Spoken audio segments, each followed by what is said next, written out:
Écoute, je te propose qu'on commence, ça va certainement faire venir encore le monde.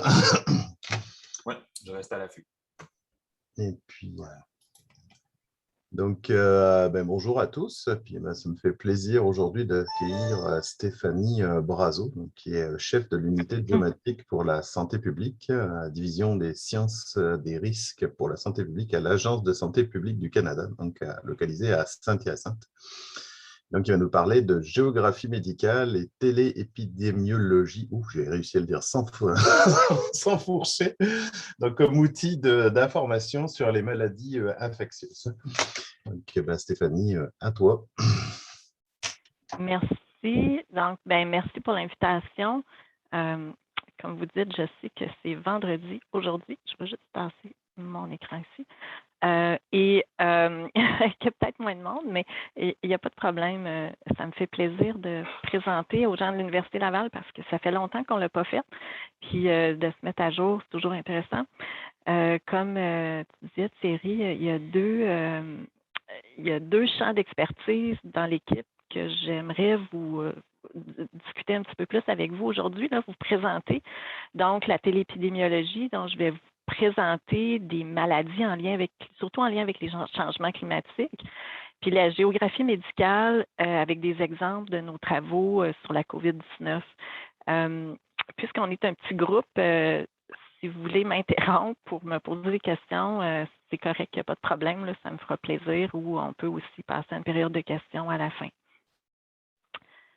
Donc, oui. Donc, je voulais vous mettre en contexte, et vous l'avez maintenant, là, avec les histoires de la COVID, là, on a beaucoup été sensibilisés là, à comment émergent les maladies. Donc, c'est peut-être un rappel pour plusieurs que la plupart des maladies infectieuses émergentes importantes pour la santé publique, ils proviennent souvent de la faune puis se propagent dans les populations humaines. Donc, les maladies là, dont la transmission se fait des animaux aux humains s'appellent les maladies zoonotiques. Donc, selon l'Organisation mondiale de la santé, il y aurait 75 des maladies émergentes qui seraient d'origine animale. Et là, à l'écran, ce que vous voyez, en fait, c'est plusieurs exemples de maladies émergentes d'origine animale. Donc, je vais vous en nommer quelques-unes, comme le choléra, qui est une bactérie transmise par l'eau dans les zones tropicales à tempérées du globe. Il y a les virus comme le Zika, le virus du Nil occidental qu'on a au Canada, le virus de la dengue, les parasites de la malaria sont tous transmis par les moustiques et infectent des centaines de millions de personnes chaque année. Et puis, la flambée de ces maladies-là est souvent associée à des agents pathogènes dus à des facteurs environnementaux. Si on se souvient aussi, la grippe aviaire, ça a été lié à l'élevage intensif de volailles. Notre première pandémie, la H1N1, donc la grippe H1N1, elle serait d'origine porcine. Le virus Ebola a été transmise par des chauves-souris insectivores à un enfant de 2 ans, puis il y a eu une mutation et ses parents ont ensuite attrapé le virus et c'est devenu une maladie transmissible. Donc, ce que vous voyez, la carte de risque qui est au fond montre un gradient d'aptitude à l'apparition de maladies infectieuses émergentes. Il y a des zones comme les villes d'Europe, des États-Unis, d'Asie, d'Amérique latine qui sont parmi les zones à l'extrémité supérieure de l'indice de risque. Il y a des zones dans les régions tropicales d'Amérique du Nord, de l'Asie, de l'Afrique centrale, des zones en Amérique du Sud aussi là, qui ont des beaucoup plus grandes étendues de risque d'apparition de nouvelles maladies infectieuses. Donc, tous les efforts scientifiques, ils ont fait que on a amélioré la détection, la surveillance puis le contrôle des maladies infectieuses. Donc, ces efforts-là ont élargi la façon dont les maladies dont la façon qu'on puisse être informé ou développer nos connaissances sur les maladies émergentes ou réémergentes. Il y a vraiment une combinaison de facteurs qui vont influencer l'émergence de maladies. Donc, les changements génétiques des agents pathogènes causaux, dans le cas de la COVID, on connaît les variants, donc c'est vraiment un changement au niveau de la génétique du virus. le changement climatique, les changements environnementaux, les pratiques agricoles, les comportements humains, le fait qu'on voyage, le fait qu'on pratique le commerce, c'est tous des agents d'influence. Donc, en comprenant tous ces principaux facteurs qui affectent les maladies, on peut parfois prédire où la maladie va émerger, identifier les populations qui sont les plus exposées et les plus vulnérables. Donc, les données géospatiales sont vraiment une source qui sont précieuses pour nous d'informations, en particulier dans le domaine de la téléépidémiologie et de la géographie médicale, là, que je voudrais définir un peu pour vous aussi, là.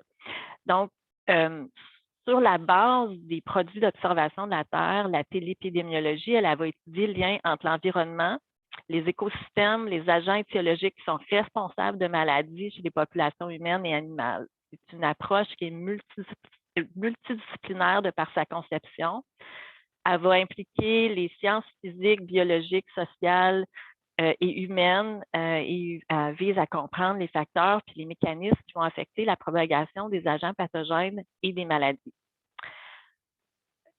Sur la base de données géographiques, la géographie médicale, elle va étudier la distribution spatiale des maladies et leurs caractéristiques régionales. En géographie médicale, on va chercher souvent à découvrir les causes, les conditions de l'émergence d'une maladie, puis des facteurs qui vont expliquer l'ampleur ou l'endémicité de la maladie. Donc, toutes les interactions complexes en différents domaines ont motivé les professionnels vraiment d'un large éventail de secteurs à adopter l'approche qu'on appelle une seule santé ou en anglais One Health. C'est une approche qui favorise la collaboration intersectorielle puis qui va aborder les problèmes de santé à l'interface entre l'homme, l'animal et l'environnement. Avec cette approche, on va chercher à répondre à des questions fondamentales comme où la population, l'environnement et le climat sont appropriés, quand les conditions conviennent à différentes échelles de temps, qui est à risque et vulnérable et comment la santé publique peut réagir en temps opportun avec des méthodes efficaces. Je voulais rentrer un petit peu là, dans le concept de changement climatique parce que ça génère des conditions climatiques et des conditions environnementales propices à la survie des vecteurs de maladies. Ici, on a 3 modèles d'influence. Si vous regardez en haut à droite, on a l'introduction d'agents pathogènes qui peuvent arriver par les voyages ou le transport de marchandises et la maladie s'installe parce qu'elle trouve des conditions propices à sa survie. En bas, on a le réchauffement climatique global qui stimule la migration des vecteurs du sud vers le nord. C'est le cas des tiques pour la maladie de Lyme, par exemple. Enfin, à gauche, on a le réchauffement et les variations climatiques, donc des saisons qui seraient plus propices à la réémergence des vecteurs, par exemple pour le virus du Nil occidental au Canada. Donc, dans notre équipe, on s'est intéressé à la caractérisation de paysages pour modéliser la répartition spatiale des vecteurs du virus du Nil occidental dans le sud du Québec et de l'Ontario. Un travail qui a été fait avec une stagiaire postdoctorale chez nous, Yimouya. Donc, elle a utilisé des données de Landsat 8, des données géospatiales environnementales et de la modélisation de la répartition des espèces. Elle a utilisé le logiciel Maxent qui en fait, utilise une approche de type machine learning pour la modélisation de la distribution d'espèces et dans ce cas-ci, pour estimer l'indice de qualité de l'habitat, évidemment pour les espèces de moustiques vecteurs du virus du Nil occidental. Donc, en entrée, Maxent, elle nécessite des données de présence. Bon, ça, c'est un ensemble de données, un ensemble de coordonnées, en fait, géographiques et de l'emplacement où les espèces de moustiques ont été piégées ou observées. Elle utilise aussi un ensemble de sites qui vont refléter les conditions environnementales disponibles dans la zone d'étude et leurs caractéristiques qui sont ici un ensemble de variables environnementales pertinentes pour l'espèce. Donc, en sortie de ce modèle-là, on obtient la carte que vous voyez à l'écran. Donc, vous voyez, les zones les plus foncées sont les habitats favorables et elles se concentrent beaucoup dans les zones urbanisées. parce que les culex, donc culex pipiens et culex restuans sont deux vecteurs, deux espèces de moustiques vectrices du virus du Nil occidental. C'est des moustiques qui dominent et qui s'adaptent très bien en milieu imperméable où il y a une faible biodiversité et dans lesquels il y a la présence d'hôtes pour obtenir un repas de sang, donc nous les humains, et ça constitue pour eux une certaine garantie de leur survie. Un autre exemple, c'est les travaux de Serge-Olivier Cocci, donc les maladies transmises par les tiques. Ici, on parle de la maladie de Lyme. La maladie de Lyme, c'est la maladie à transmission vectorielle la plus fréquemment signalée dans la zone climatique tempérée et septentrionale. On va la retrouver en Amérique du Nord, en Europe, en Asie. Il est prouvé que les changements climatiques sont à l'origine de la propagation des tiques au Canada. Donc, on peut s'attendre que la portée géographique de la maladie de Lyme endémique au Canada elle devrait augmenter au fur et à mesure que le climat se réchauffe. Donc, si vous regardez la carte ici, j'arrive-tu à l'animer? Donc, juste dans le bas de la carte, on a l'évolution de 2002 à 2007 et 2012. Si vous allez voir l'article de Serge, là, il y a une évolution de 2002 à 2015 de l'expansion des tiques. Donc, les tiques, eux autres, ont un cycle de vie qui est pluriannuel. Donc, et l'observation de la Terre, elle peut vraiment aider à modéliser les risques d'occurrence des tiques.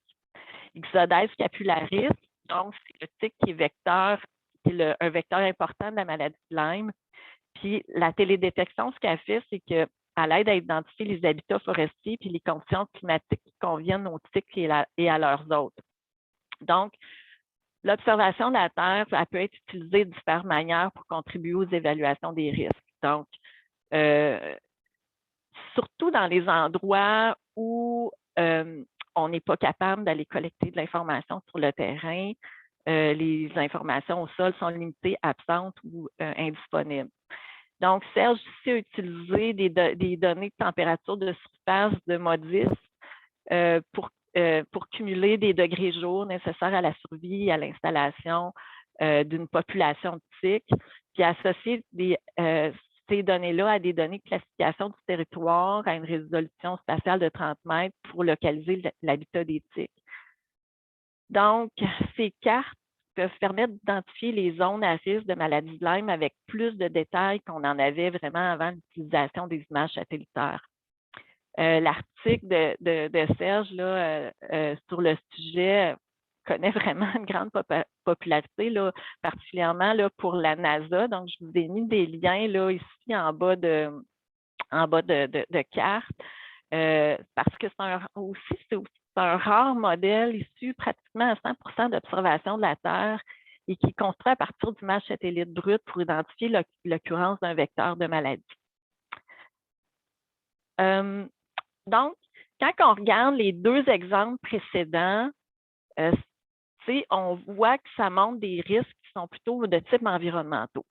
Donc, on va chercher maintenant à se rapprocher de la santé publique en associant un risque vectoriel, comme la présence de moustiques ou de tiques. Donc, et à leur proximité avec les humains et les facteurs de santé, comme par exemple l'âge ou les facteurs de comorbidité, qui sont associés à des cas plus sévères de maladies, voire des mortalités. Donc, on s'intéresse aussi aux facteurs socio-économiques comme la diversité culturelle ou la dépendance économique qui ferait que des personnes qui auraient d'autres priorités que d'adopter un comportement préventif, qui auraient d'autres priorités là, que vraiment décider là, qui se protègent contre la maladie. Donc, les cartes qui vont résulter de ces analyses-là vont permettre de mieux localiser et quantifier les risques d'exposition à des vecteurs. La production de ces cartes de risque-là, ça représente vraiment un défi pour nous. Pour l'instant, on a des données qui arrivent de diverses sources satellitaires, toutes sortes de données géospatiales, de surveillance entomologique, de données socio-économiques, des données de santé. On a des défis avec la fusion, l'interopérabilité, la quantité d'images satellites à traiter qui représentent vraiment du big data et plus encore en fait, c'est des enjeux qui sont non négligeables pour notre petite équipe. Donc, on arrive à publier des articles scientifiques, mais on n'arrive pas facilement à livrer des cartes de risque de maladies vectorielles en temps opportun pour les programmes de surveillance ou pour les décideurs en santé publique. Donc, la responsabilité là, est encore au niveau du chercheur et de son ordinateur, ce qui représente un risque parce que ça dépend, donc la production des cartes dépend d'une personne. Donc, pour pallier à ça, mon objectif, c'est de passer de la science aux opérations, ce qui veut dire automatiser au maximum les processus pour générer des résultats le plus rapidement possible pour soutenir la surveillance des maladies infectieuses. Donc, on a entamé le développement d'un outil géospatial qui vise à surveiller les risques de maladies émergentes et réémergentes, surtout en lien avec les changements climatiques. Donc, ici, Serge Olivier a fait, il a schématisé le processus.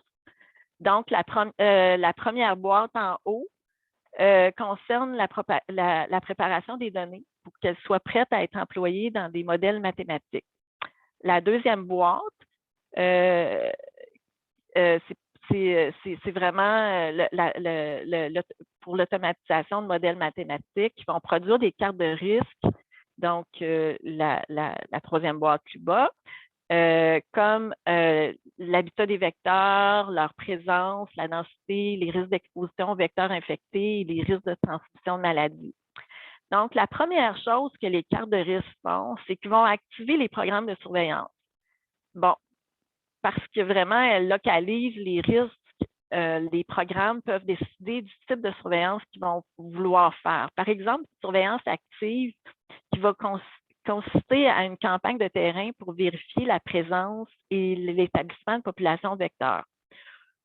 Ou encore une surveillance qui est plutôt de type passif, qui consiste à surveiller les diagnostics des cas humains ou animaux dans certains cas. Donc, on cherche à cibler les régions à risque et estimer les populations à risque pour soutenir les actions de prévention et de contrôle. Et l'encadré rouge que vous voyez en haut, donc, c'est pour débuter, on s'est attaqué à développer des systèmes de pré-traitement de données d'observation de la Terre pour recevoir des données prêtes à l'emploi. Pour faire ça, on a été chanceux de pouvoir travailler avec un programme qui s'appelle ISC Challenge. C'est un programme du ministère de l'Innovation, Sciences et Développement économique Canada. Donc, on a pu être financé par notre agence, donc pour financer ensuite 2 compagnies pour développer dans une phase 1 une preuve de concept d'un système de traitement de données satellitaires. Puis on est présentement dans la phase 2, donc dans le développement de prototypes. Ce que l'industrie devrait nous fournir, c'est un système qui peut traiter des données massives, donc des centaines de térabytes, en partant du téléchargement de données, en faisant toutes les étapes de validation et de pré-traitement, jusqu'à nous fournir des indicateurs prêts à être intégrés dans des modèles mathématiques. L'industrie va ensuite avoir la possibilité d'une phase 3 de commercialisation. Pour ce qui est de notre idée là, de faire un outil géospatial de surveillance, on a des collaborations avec des ministères, dont Environnement et Changement climatique Canada, qui travaillent avec nous pour implanter des modèles dans leur environnement HPC, là, High Performance Computing, à Dorval, finalement.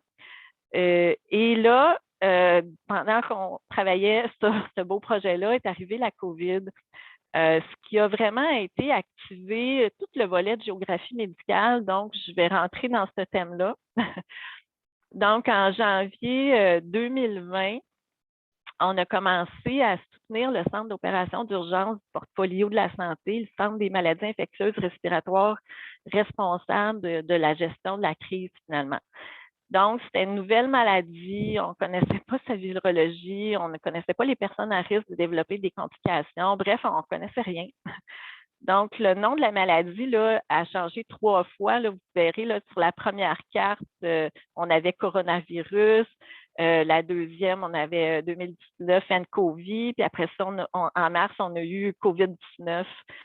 Juste représenter les cas et les décès sur carte, c'est un processus évolutif. Là. On se retrouvait avec des chiffres en Chine comme 15 cas sur 113 millions de population. Donc, on a commencé à faire plus des cartes de présence-absence dans la maladie avec les données dans les bulles. Puis, on a passé à des classifications en ajustant nos limites de classe à travers le temps et en cherchant à représenter l'incidence, qui est le nombre de cas sur la population sous-jacente. Puis l'épidémie en Chine est devenue une pandémie, puis on a commencé à surveiller la situation mondiale. Donc, Bruno Saint-Aubin de l'équipe de géostatistique de Statistique Canada a développé pour nous une application en D3. C'est en fait des cartes mondiales des cas et décès de COVID. Ici, je montre l'incidence du nombre de cas des 14 derniers jours par pays et l'évolution. Bon, j'ai pris des cartes mensuelles du début de la pandémie jusqu'à récemment. Pourquoi j'ai pris 14 jours?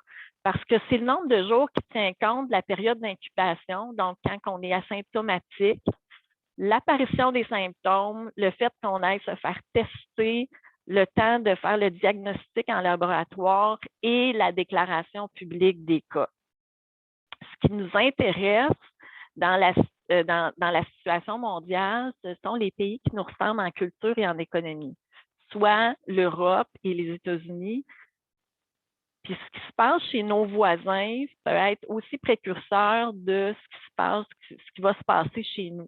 Donc, on s'intéresse beaucoup à l'impact des politiques et des mesures de santé publique aussi. Dans la situation mondiale, on s'est intéressé à évaluer la capacité des pays à détecter et à freiner la pandémie. Donc, c'est une capacité qui a été générée à partir de 2 indices. Le score global de santé, qui tient compte des 6 catégories que vous voyez en haut de l'écran, et l'indice de vulnérabilité aux maladies infectieuses, dont le cadre conceptuel est au bas de l'écran.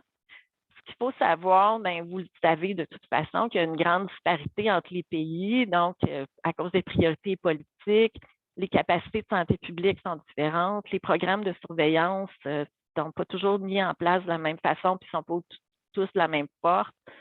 Les mesures de santé publique, l'épidémiologie ou les capacités en modélisation ne sont pas toujours en place.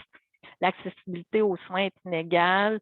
Les capacités du système, le fait d'être capable de faire des tests, d'avoir un laboratoire, le personnel médical, le personnel de santé, l'équipement médical, les hôpitaux et cliniques est inégal d'un pays à l'autre. Les problèmes d'assainissement ou l'accès à l'eau aussi, c'est un défi.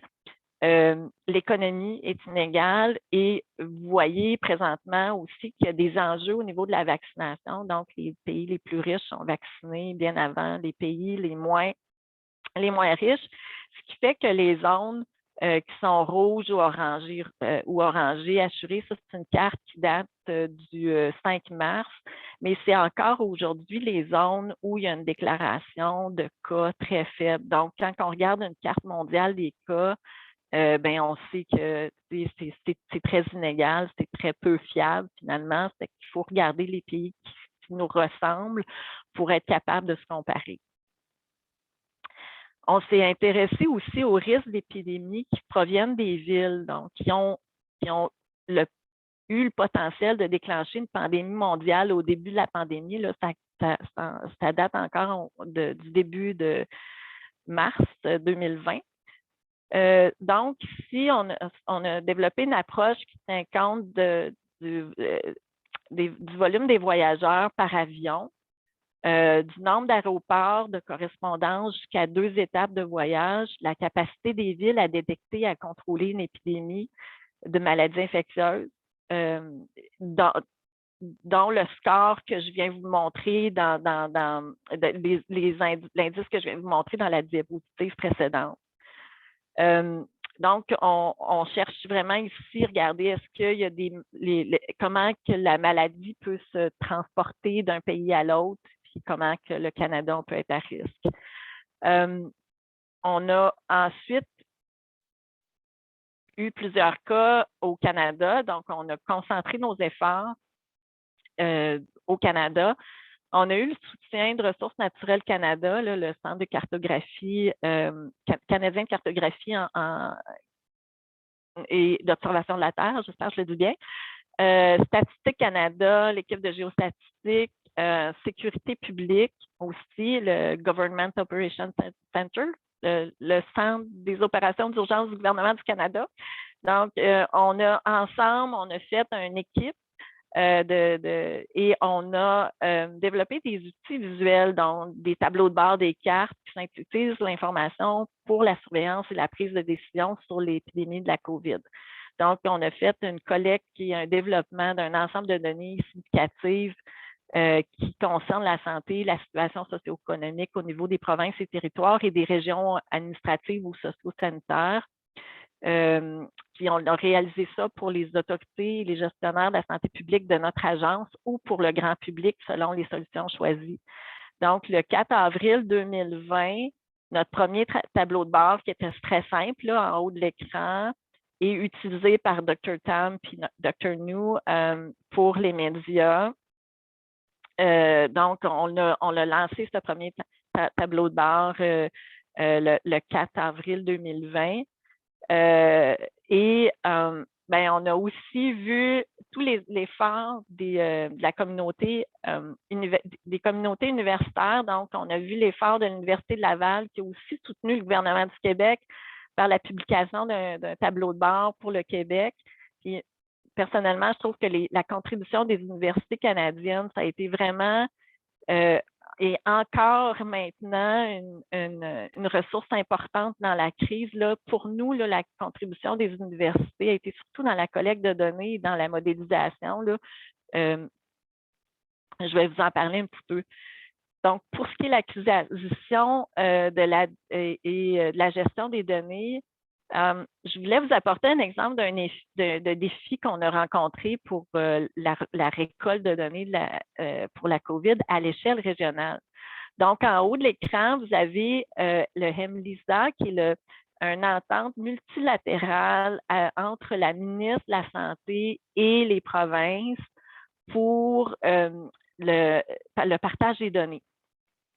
C'est une entente pour les maladies infectieuses. Et malheureusement, cette entente-là n'a pas de données géographiques à l'intérieur. Donc, quand on reçoit des données des provinces, ce sont de la donnée à l'échelle provinciale, on n'a pas de découpage. Et là, on a réalisé qu'en fait, les provinces et les territoires commençaient à publier leurs données sur leur site web. Et on a travaillé avec le Canada COVID-19 Open Data Working Group, qui sont 16 étudiants de l'Université de Toronto et de l'Université de Guelph, donc des étudiants volontaires qui ont fait du scraping de données sur le web, donc à tous les jours depuis le début de la pandémie. Et ils l'ont mis dans un GitHub. On a demandé à nos collègues de Statistique Canada, Data Quality and Validation, là, de vraiment faire la validation de leurs données et on a apporté aux étudiants des recommandations pour améliorer leur collecte de données. Ensuite, on a développé nos outils, là, soit des codes Python ou utiliser FME là, avec nos partenaires pour aller chercher faire des corrections sur les données, calculer des indicateurs. On a travaillé avec Statistique Canada parce que les provinces, quand elles publiaient des données à l'échelle régionale, ce n'était pas toujours des polygones de recensement de Statistique Canada. Donc, Statistique Canada a dû réouvrir leur micro de données de recensement pour recalculer les populations à l'intérieur des frontières. On a eu je ne sais pas c'est quoi en français, un task scheduler ou un gestionnaire de tâches qui appelait finalement les données du GitHub de nos étudiants et permettait de mettre à jour finalement nos indicateurs de façon journalière. On a produit toutes sortes de systèmes de base de données ou de données là, aussi simple qu'un Google Sheet. On est tous en télétravail, donc tout le monde devait avoir accès. On a produit des services web dans Agile. On a fait la validation des données, une validation journalière des données collectées et corrigées avec les données qu'on... Dans le fond, on a fait une somme de tout ce qu'on avait, par exemple, par région dans une province, puis ça nous donnait une valeur provinciale. Donc, on est allé valider avec que nous, on recevait directement des provinces à l'échelle provinciale pour voir est-ce qu'on arrive au même chiffre ou proche. Et par la suite, ben, on a pu alimenter nos centres d'opération d'urgence, les programmes, nos sites web, la production de nos tableaux de bord et la production de cartes avec ArcGIS. Excusez-moi si les diapositives, il y a des choses en anglais, là, j'ai juste pas eu le temps de traduire. Ici, ce que je vous montre, c'est donc en fait, les produits générés à partir des données récoltées, ils ont été utilisés là, pour vraiment plusieurs causes. Je vais juste partir ça, la petite animation ici. Ça, c'est une animation de, je ne sais pas si vous êtes capable de voir à l'écran, ça commence dans l'Ouest canadien, donc c'est la première vague. Ici, en fait, on a fait des animations là, comme ça pour, puis je vais l'avancer là, pour que ça aille un petit peu plus vite, pour soutenir finalement les discussions de Dr. Tam avec les provinces et les territoires ou avec le cabinet du premier ministre. Et vous vous souviendrez là, que la première vague, elle a été vraiment, elle a commencé dans l'Ouest, mais elle a eu un grand impact au Québec, en Ontario aussi, mais surtout au Québec, un grand niveau de mortalité là, pour nos CHSLD et les résidences pour personnes âgées. Donc, on est allé voir dans les données de recensement sur les personnes qui pouvaient vivre dans ce type de résidence-là. Et on a réalisé que le taux de résidents dans ce type d'établissement-là par 100 000 habitants est supérieur que en tout cas, est très élevé que plus élevé que dans la plupart des provinces. Donc, on a une population vieillissante et on a aussi une grande population qui vit dans ce type de résidence-là, qui pouvait expliquer aussi là, le taux d'infection et de mortalité là, au Québec. Si on revient aux données de COVID, là, on a produit aussi des web apps dans AGOL, calculer des indicateurs dont l'incidence des cas des 14 derniers jours que je vous ai présenté à l'échelle mondiale plus tôt. Puis en cliquant sur une région, ben, nos programmes pouvaient obtenir les indicateurs développés et les dates et l'heure de la mise à jour. Les web apps là, ils ont vraiment surtout été utilisés pour extraire des cartes puis les insérer dans des rapports de surveillance. Un défi avec ça, ça a été vraiment la gestion des polygones qui pouvaient changer avec le temps. Il y avait des provinces qui changeaient leurs limites des régions où, tu sais, dans le fond, là, comme la Saskatchewan, ils ont passé de 6 régions de santé à 13 régions de santé. Donc, il fallait gérer ces changements-là, ce qui affectait beaucoup nos séries temporelles. On a eu à travailler beaucoup avec StatScan pour recalculer les populations à chaque fois avec leurs microdonnées de recensement. Dans le fond, je voulais aussi vous parler un petit peu du potentiel avec les données récoltées. On a tendance à vouloir beaucoup standardiser nos données là, pour les mettre, par exemple, selon la population sous-jacente, calculer l'incidence. Mais les cas en soi, donc ce que vous voyez à gauche, le potentiel de regarder la donnée comme telle, puis la donnée spatialisée, ça nous a permis de voir des petites éclosions locales qui se trouvaient être diluées finalement quand on recalculait nos populations par 100 000 habitants. Donc, c'est finalement pas détecté par l'incidence, surtout dans les régions à haute densité humaine. Par contre, ça ne tient pas compte de la population sous-jacente, donc ça peut entraîner vraiment une mauvaise perception de l'épidémie. Donc, il faut avoir une utilisation spécifique de ce type de données-là sur carte. Pour les données standardisées par 100 000 habitants, donc si vous voyez le pour, c'est mesurer l'ampleur de l'épidémie selon la population sous-jacente. On est en mesure de comparer les régions, puis on peut identifier rapidement les enjeux là, dans les régions éloignées. La difficulté, c'est qu'il y a une disparité qui est vraiment importante dans la densité de la population Par exemple, Toronto, comparé à une région qui aurait 3500 habitants, bien, un cas sur 3500 rapporté sur 100 000 habitants, c'est vraiment très éloigné que le cas qui peut être rapporté à Toronto. Toutefois, les régions où il y avait des petits nombres sont souvent les régions les plus vulnérables. Donc, c'est quand même pertinent là, de ramener ce type d'indicateur-là.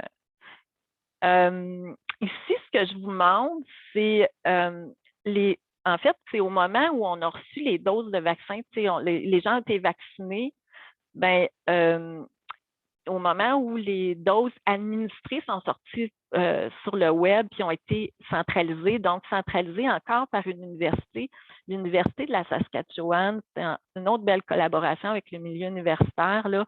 On a pu les intégrer à nos applications web, puis intégrer ensuite les données épidémiologiques et les données des populations vulnérables. Donc, on a pu raffiner des indicateurs sur les zones chaudes.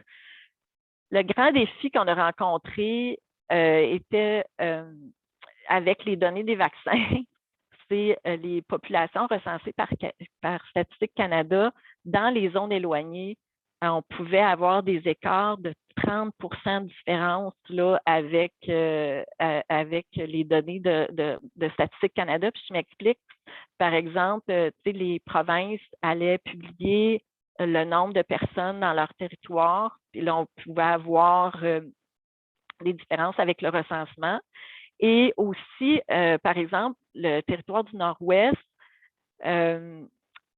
on envoie, le gouvernement du Canada, dont l'agence était responsable d'envoyer des vaccins dans les provinces et territoires. Les territoires du Nord-Ouest, nous, on comptait qu'on avait vacciné 100% de la population, puis le territoire continuait à commander des vaccins pour les 80 ans et plus, donc cette tranche d'âge-là. Donc, on sait que les communautés autochtones, les Premières Nations ont moins tendance à participer au recensement, mais ça devient comme un défi dans une situation de crise comme ça parce qu'on ne connaît pas la population, on n'a pas une bonne idée de la population qui est en place. Un autre défi, c'était la manière de rapporter les doses de vaccins.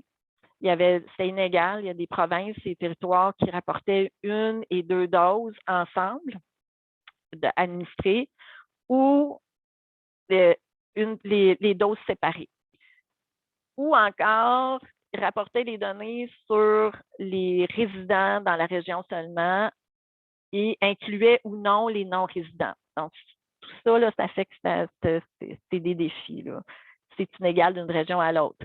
Mais là, on a développé vraiment plusieurs indicateurs pour, ici, en fait, on essayait de comparer le taux d'incidence et le changement, finalement, en pourcentage qui nous permet de nous dire s'il y a une tendance à l'augmentation ou une diminution du nombre de cas. Ici, c'est une carte qui date du 5 octobre, donc c'était vraiment là dans la 4e vague et tout avait tendance à augmenter et l'incidence a augmenté aussi. Dans la carte ici, on a un autre indicateur sur l'impact de la vaccination. Ça, c'est publié sur notre site web et présenté par Dr. Tam. En fait, ce qu'on voulait vraiment ici montrer, c'est l'impact de la couverture vaccinale par rapport au taux d'incidence des cas. Et ça a été vraiment utilisé aussi pour montrer le fardeau qu'engendre la maladie sur le système si on n'est pas vacciné. On a aussi intégré des données de comorbidité. Ça a été un travail de collaboration avec des chercheurs en maladies chroniques et Statistique Canada. Donc, ici, la carte elle montre un pourcentage de populations qui ont au moins un facteur de santé sous-jacent. Donc, on se rappelle que les complications ou la mort liée à la COVID, c'est associé ou les décès, c'est associé à l'âge, l'obésité, le diabète, l'hypertension, les maladies chroniques pulmonaires et plus encore. Donc, ici, la carte montre le pourcentage des personnes qui en ont au moins un facteur de comorbidité, mais nous, on est allé avec des indicateurs qui allaient jusqu'à 4 facteurs de comorbidité. ce produit-là, c'est les 4 indices canadiens de défavorisation multiple de Statistique Canada.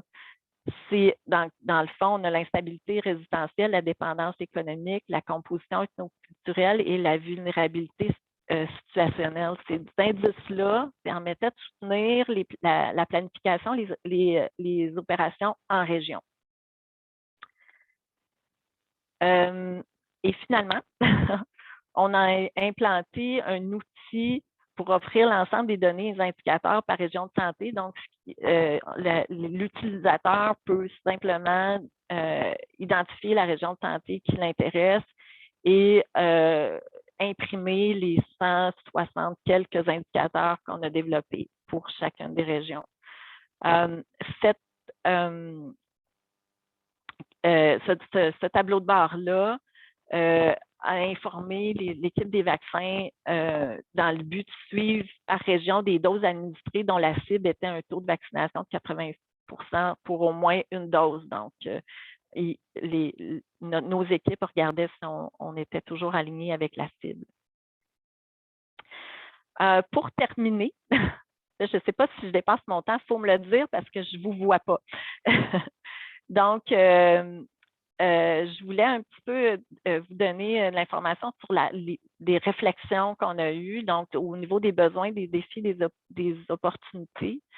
La collecte de données géospatiales pertinentes, puis la génération de produits d'information thématiques va nécessiter un savoir-faire, l'infrastructure, des partenaires importants pour la gestion des données, l'automatisation des processus. Et là, j'ai certains points, là, comme la communauté de la santé publique est confrontée à des défis pour utiliser, accepter et maintenir l'accès à des données en temps opportun, fiables, précis. On a des besoins sanitaires à grand volume sur des facteurs environnementaux, climatiques, socio-économiques. Donc, c'est des besoins qui augmentent au niveau national et international. Il est nécessaire d'avoir un accès libre à des données à jour exactes faisant autorité. Des outils, des produits appropriés et des produits interopérables doivent être développés, des solutions spatiales analytiques et opportunes doivent être élaborées en partenariat avec les communautés de santé publique.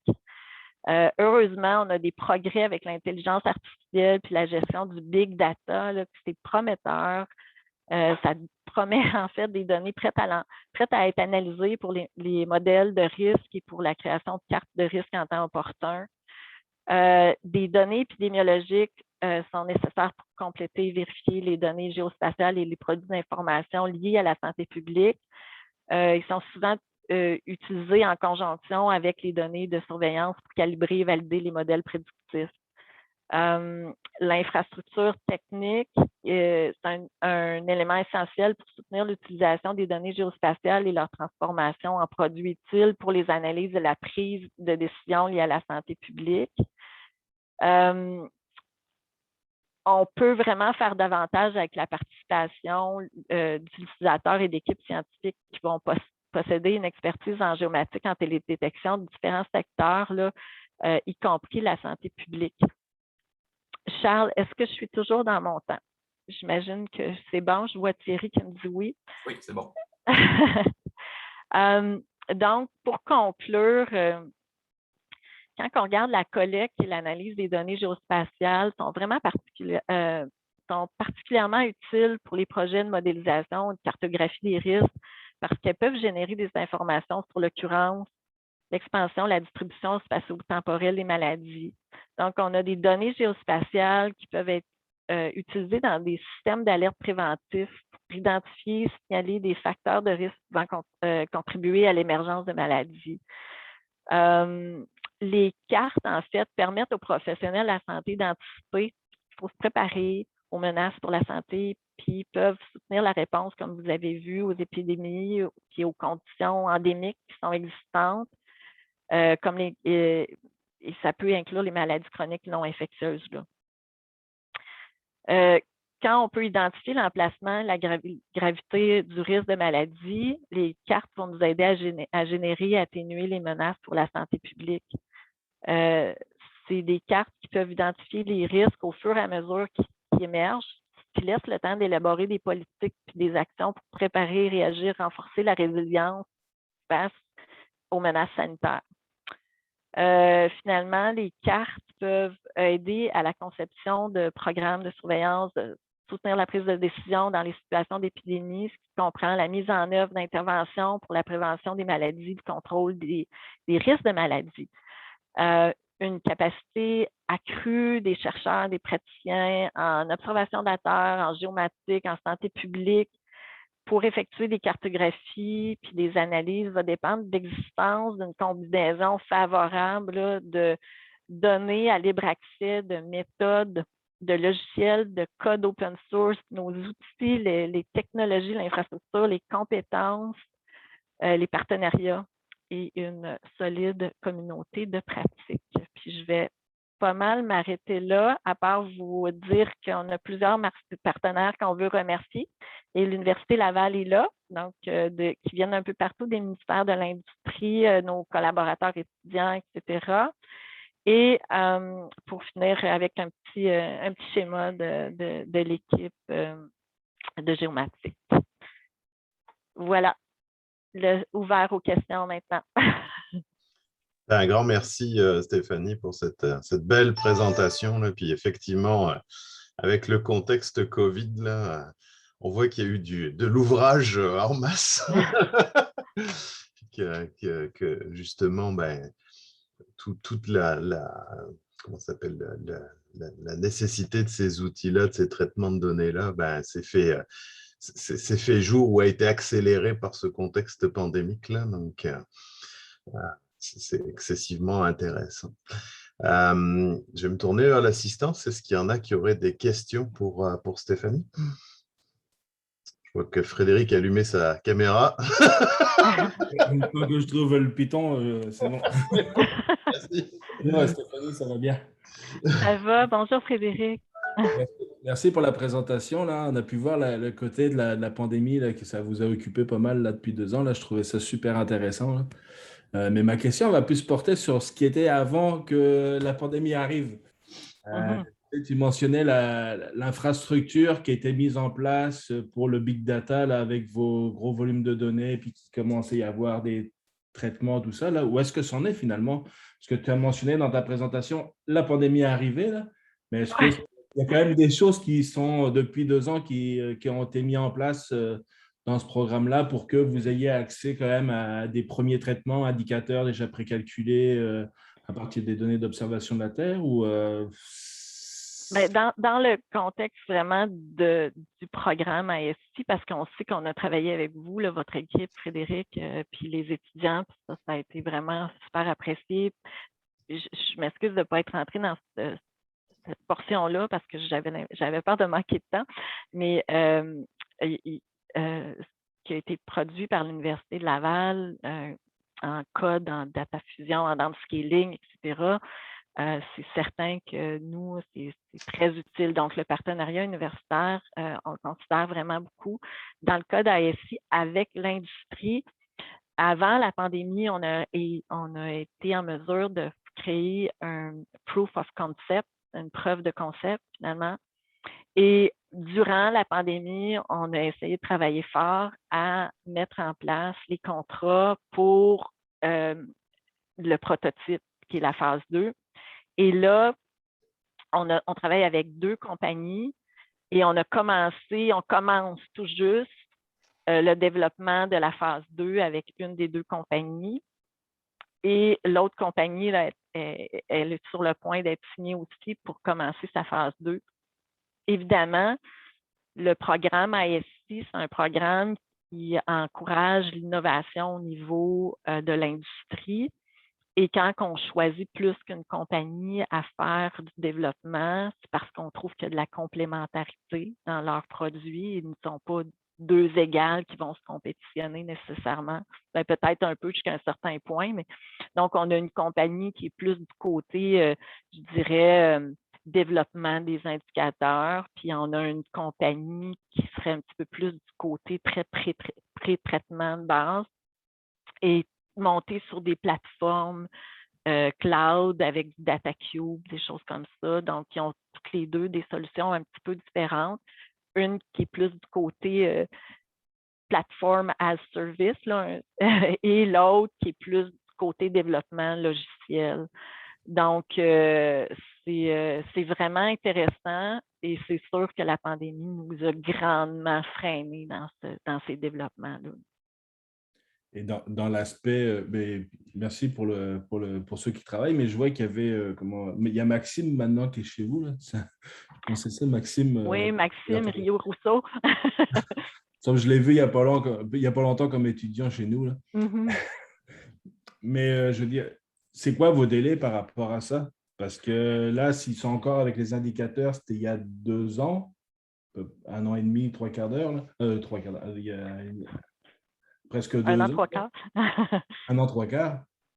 Parce que c'est quand même d'aller jusqu'à la phase de cartographie que vous voulez aller? Cartographie des risques? Ou... Bien, en fait,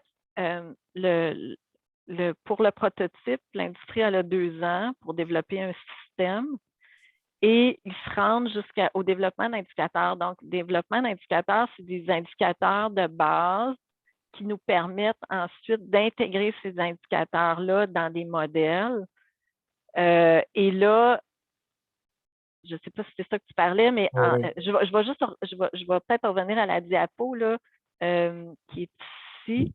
Donc, le système que nous, on veut développer, donc on a avec l'industrie une phase 1 qui est la portion en rouge et il y a tout un processus d'automatisation au niveau de la modélisation ensuite. Donc, on pré-traite les données pour les avoir en temps opportun. Après ça, on essaye d'automatiser nos modèles pour avoir en sortie les cartes de risque. Mais la portion modélisation, elle appartient à l'Agence de la santé publique. Ce n'est pas développé par l'industrie. Okay. Je ne sais pas si ça répond à ta question. Oui, exactement, c'est ça. C'est exactement ma question. Super. Merci beaucoup. Ça me fait plaisir. Il nous reste un petit 5 minutes. Est-ce qu'il y en a d'autres questions? Charles? Oui, c'était super intéressant. Merci beaucoup, Stéphanie. Un élément qui me chicote, c'est j'ai vu le processus que vous avez pris, le moissonnage de données, data scraping que vous avez fait, que les étudiants de Toronto, je crois, ont fait. C'est original de passer par un moyen comme celui-là. Mais je comprends l'exercice de reverse engineering à la fin pour aller se valider sur ce qui avait été fait par l'entente ministérielle dont tu parlais au départ. Donc, d'essayer de reconstruire ça, c'est vraiment intéressant. Mais est-ce que ça n'a pas éveillé aussi le besoin d'un cadre national, c'est-à-dire une manière d'acquérir la donnée? La COVID-19, c'est apparu sans qu'on y soit nécessairement préparé, mais ça a aussi montré la nécessité d'acquérir des données de manière structurée, puis même si c'est des provinces et territoires différents, est-ce que ça commence à se structurer comme idée? Ou est-ce que ça se vendrait comme idée? Bien, il y a des efforts de standardisation, certainement. Bien, il y a des choses qu'il faut comprendre. C'est que les provinces et territoires, bien, les provinces ont la juridiction sur leur territoire. Donc, c'est eux, tu sais, si je vous montre des cartes, là, si ça, c'est en bleu, là, c'est parce que c'est une entente avec les provinces et territoires. C'est que les provinces et territoires, ils ont une juridiction. C'est eux qui décident des politiques et des mesures de santé publique à mettre en place. C'est eux qui vont décider de ce qui se passe dans leur région administrative. Donc, historiquement, il n'y avait pas d'entente pour s'éveiller. Est-ce qu'on va avoir besoin de regarder des hotspots ou non dans les zones? Et la COVID est arrivée, puis là, des choses qui ne se faisaient jamais avant la COVID, comme publier sur le web une personne qui est allée prendre, tu sais, je ne sais pas si vous vous souvenez, au début, elle prenait le transport en commun, puis on disait tout le chemin qu'elle avait fait pour que tout le monde puisse se faire tester s'il avait pu être en contact. Ça se faisait jamais. On essayait de protéger le plus possible la vie privée des gens. Et là, bien, c'est sûr que nous autres, à l'agence, on a reçu des données pas cleanées, là, toutes sortes de façons. Puis il y a eu un grand effort, même le centre d'urgence a dû travailler avec les développeurs de logiciels pour être capable d'accélérer la capacité à remettre ça d'une façon assez standardisée. On a travaillé avec Statistique Canada aussi, qui a publié des données sur la COVID. Fait que ça, la standardisation, c'est un grand enjeu. Et le fait aussi d'avoir des données à des échelles plus granulaires que la province, c'est politique et ça va demander des discussions provinciales, fédérales parce que le fédéral a un mandat de veille, de surveillance nationale. Donc, ça va demander de la discussion, puis c'est sûr qu'à mon échelle de chef de géomatique, je ne fais pas encore le poids, sauf que avec tout ce qu'on a produit, puis l'utilité de nos produits, ben ça fait la preuve. Je pense qu'en géomatique, on fait toujours de la démonstration. Je ne sais pas si vous sentez ça, mais on est toujours en démonstration. C'est exactement le point où j'allais m'engouffrer là, dans la suite de la question de Charles, puis tu viens de l'amener. C'est quand on voit toutes les cartes qui ont été produites et ainsi de suite, on s'aperçoit que outre les effets de normalisation, le fait que des changements de découpage, qu'il y ait des façons de compter les doses différentes ou ainsi de suite, là, tous ces écueils-là qui existent et puis qu'il va falloir effectivement amortir avec le temps, la granularité spatiale de l'information disponible. Là. Alors, je comprends les besoins de préservation de la vie privée et ainsi de suite, mais c'est sûr qu'on n'ira pas diffuser, OK, sur une carte, c'est monsieur Untel qui a eu la COVID ou ainsi de suite, mais d'avoir une granularité plus faible aurait certainement permis de gérer ou de mieux comprendre les phénomènes de propagation, d'éclosion de la maladie. Donc, là où je rentre complètement avec ton point, c'est que finalement, tout ce que vous avez produit, ça a été tiré le mieux possible de toute cette donnée-là, mais avec ses faiblesses en termes de définition géographique ou d'échelle. Et puis que globalement, ça met en lumière que si on veut aller plus loin, parce que déjà tout ce qui a été produit là est excessivement informatif et puis a aidé à gérer la situation, mais ça veut dire que si on veut prédire ou prévenir la suivante, il va falloir aussi s'outiller pour avoir une donnée plus granulaire. C'est une démonstration relativement évidente de ce fait-là, compte tenu des problèmes de préservation de la vie privée, de gestion responsable de l'information personnelle et ainsi de suite. C'est tous des enjeux à prendre en compte, mais c'est un enjeu majeur, en tout cas pour ce domaine-là. Certainement. Puis, il y a aussi une meilleure compréhension de qui utilise la donnée et pourquoi. Parce que au niveau fédéral, on déploie des ressources. On achète des vaccins, on distribue des vaccins, on déploie des épidémiologistes de terrain, des infirmières, du matériel, des laboratoires mobiles.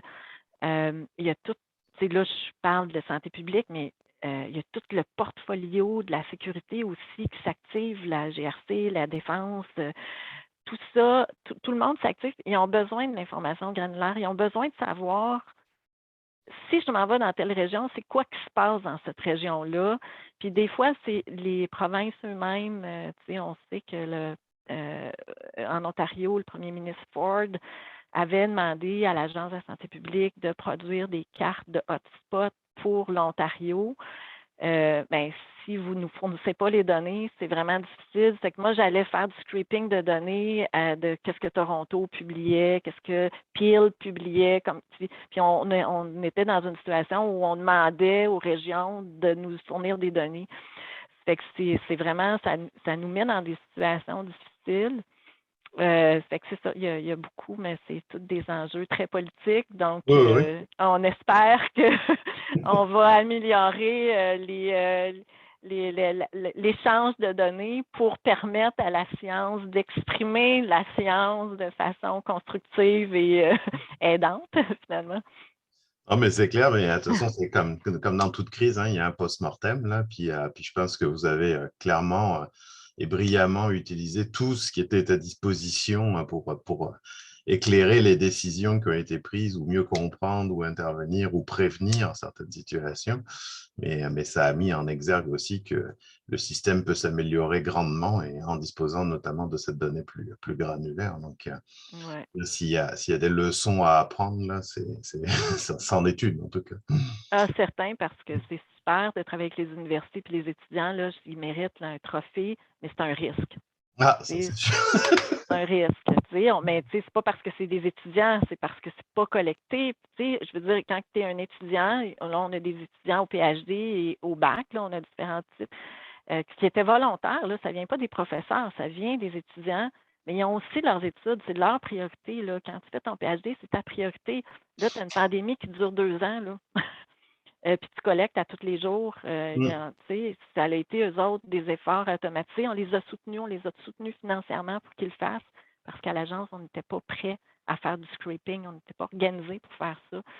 Fait que c'est un grand défi, puis en tout cas, j'espère que ça va changer. Et La pandémie a été un transformateur numérique de beaucoup d'organisations, hein, ça, c'est c'est sûr. clair, c'est clair. En tout cas, il est 14h05 quasiment. Je vais te remercier très chaleureusement, Stéphanie. C'était vraiment excessivement intéressant, là. Puis, en tout cas, ça nous a fait le plaisir de t'avoir. Et puis, on garde de toute façon le contact. Là. Je sais qu'il y a déjà des projets en cours, notamment avec Frédéric. Là, puis, il est certainement avenue à voir comment collaborer encore entre le centre et l'agence.